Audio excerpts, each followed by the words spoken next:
I would like Brian to know that if you're out there and you can come home. It was a case that stunned family, friends, and investigators. Missing college student Brian Welzine. 21-year-old Brian Welzine, an NIU junior from Elgin, vanished without a trace on January 1st of 2000. 77 days later, his mother's worst fears were realized. The day he was found was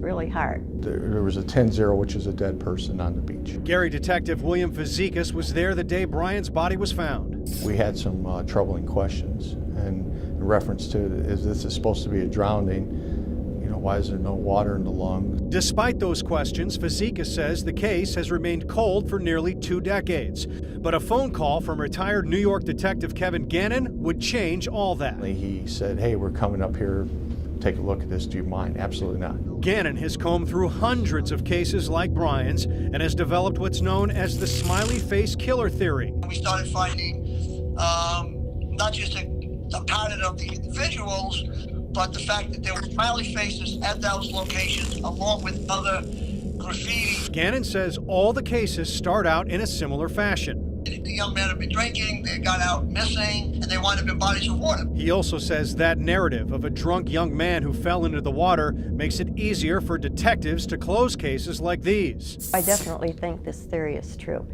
because of the clues. Brian's mom points to several clues in her son's case. For starters, Brian's blood alcohol level was .084, just over the legal limit. There's just no way that amount of alcohol should have caused what happened in him. Toxicologist Frank Polachek says the narrative that Brian drunkenly wandered from the Gold Coast across Lakeshore Drive and into Lake Michigan simply doesn't make sense. He says what's more likely is that Brian was slipped a date rape drug called GHB, but his body was never tested for it. Foul play in play. I think it absolutely is in play. I cannot, it just doesn't fit to me.